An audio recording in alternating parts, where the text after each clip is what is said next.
नमस्कार। आज हम बात कर रहे हैं एक हाल ही में आई सीरीज की, द बार्ड्स ऑफ बॉलीवुड। हाँ, काफी चर्चा है इसकी। बिल्कुल, और ये खास इसलिए भी है क्योंकि ये आर्यन खान मतलब शाहरुख खान के बेटे का डायरेक्शन में पहला कदम है। डेब्यू है उनका। हमारे पास ना इस सीरीज का एक डिटेल रिव्यू आया है, तो आज हम उसी के हिसाब से समझेंगे कि भाई सीरीज क्या है, क्या चल रहा है, लोगों को पसंद आ रही है या नहीं, और आर्यन खान का काम कैसा है। हाँ एग्जैक्टली।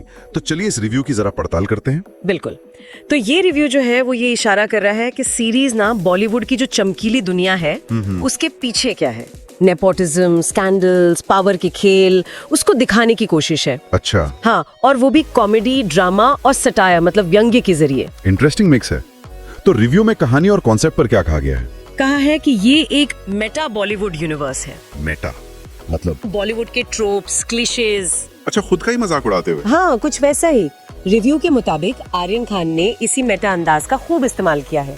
बॉलीवुड क्लीशेज को थोड़ा बढ़ा चढ़ा कर दिखाया है, ताकि वो जानी पहचानी भी लगे और थोड़ी नाटकी भी। बिल्कुल। और ये जो पावर स्ट्रगल है, नेपोटिज्म, अवार्ड शोज की पॉलिटिक्स, रिव्यू कहता है इन सब पर सीधी टिप्पणी जैसी लगती है ये सीरीज। अच्छा, एक और बात रिव्यू में कही गई है जो मुझे थोड़े चौंकाने वाली लगी। आर्यन खान का डायरेक्शन काफी निडर बताया गया। हाँ, ये पॉइंट उठाया है रिव्यू ने। खासकर एक डेब्यू डायरेक्टर के लिहाज से। हाँ। अक्सर उम्मीद होती है कि शायद सेफ खेलेंगे ना। सही कहा। लेकिन रिव्यू के हिसाब से ऐसा नहीं है। उन्होंने ग्लैमर के पीछे का सच दिखाने में कोई झिझक नहीं दिखाई है। तो ये एक बोल्ड शुरुआत मानी जा सकती है उनके लिए। हाँ, कह सकते हैं। और फिर एक और मजेदार चीज, कैमियोज। हाँ, वो तो है ही। रिव्यू में शाहरुख खान, सलमान खान, रणवीर सिंह, इन सबके कैमियोज का जिक्र है। और कहा गया है कि ये सिर्फ फैन सर्विस नहीं है, मतलब सिर्फ फैंस को खुश करने के लिए नहीं डालेगा। नहीं, रिव्यू कहता है कि वो कहानी को आगे बढ़ाते हैं और जो मेटा ह्यूमर की बात हम कर रहे थे, हाँ। उसको और मजेदार बनाते हैं। तो मतलब कहानी में बुने हुए हैं, सिर्फ नाम के लिए नहीं। एग्जैक्टली। और परफॉर्मेंस की भी तारीफ है रिव्यू में। अच्छा, किसकी खास तौर पर? राघव जुयाल की कॉमिक टाइमिंग को काफी सराहा गया है, और जो लीड पेयर है लक्ष्य लालवानी और सहर बाम्बा, उनकी एक्टिंग को ऑथेंटिक कहा है। मतलब रियल लगी है। हाँ, कहानी को जमीन से जोड़े रखती है, और सीनियर एक्टर्स का काम भी सधा हुआ बताया है। विजुअल्स वगैरह कैसे हैं? वो भी हाई क्वालिटी बताए गए हैं, सिनेमेटोग्राफी अच्छी है। और ह्यूमर, सटायर की बात हुई थी शुरू में। हाँ, ह्यूमर को सटल मतलब हल्का और सेल्फ अवेयर बताया है। बॉलीवुड के जो स्टीरियोटाइप्स है ना, हाँ, उन्हीं का मजाक उड़ाता हुआ सा। अच्छा।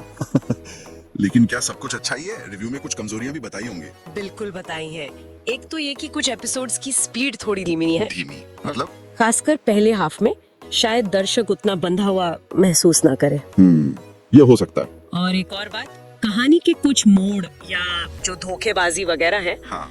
रिव्यू कहता है कि उसका अंदाजा आसानी से लग जाता है। अच्छा, प्रेडिक्टेबल है थोड़ी। हाँ, खासकर अगर कोई बॉलीवुड की खबरें वगैरह फॉलो करता है तो उसके लिए शायद नई बात ना हो। ओके। और कुछ साइड किरदारों को ना पूरी तरह डेवलप होने का मौका नहीं मिला है, उनका पोटेंशियल पूरा इस्तेमाल नहीं हुआ लगता।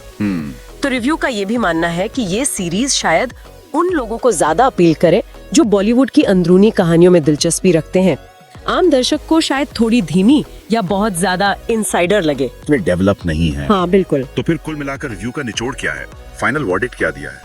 कुल मिलाकर रिव्यू इसे एक बोल्ड, एंटरटेनिंग और सोचने पर मजबूर करने वाली सीरीज मानता है। आर्यन खान की डायरेक्शन की तारीफ है, खासकर उनके डेब्यू के लिहाज में। रेटिंग क्या दी है? रिव्यू ने इसे 5 में से 4 स्टार्स दिए हैं। ओके, अच्छी रेटिंग है। हाँ, और कहा है कि जो लोग बॉलीवुड के ग्लैमर के पीछे की असली कहानी, वो भी मेटा ह्यूमर और सटायर के साथ देखना चाहते हैं, उनके लिए ये जरूरी है। तो संक्षेप में कहें तो अच्छी कहानी, कैमियोज, परफॉर्मेंस, ह्यूमर, विजुअल्स, और कमजोरियां स्पीड, प्रेडिक्टेबिलिटी और कुछ किरदारों का सीमित विकास। बिल्कुल सही, यही निचोड़ है। तो ये थी द बार्ड्स ऑफ बॉलीवुड, पर जो रिव्यू हमें मिला उसकी खास बातें, नफा नुकसान दोनों पता चले। यहाँ ना एक दिलचस्प सवाल भी खड़ा होता क्या? है कि जब इंडस्ट्री का ही कोई अंदर का व्यक्ति, वो भी एक जाना माना स्टार किड, ऐसी कहानी बनाता है जो उसी इंडस्ट्री की कमियों और क्लीशेज पर एक तरह से टिप्पणी करती है, तो इसका क्या मतलब निकालें?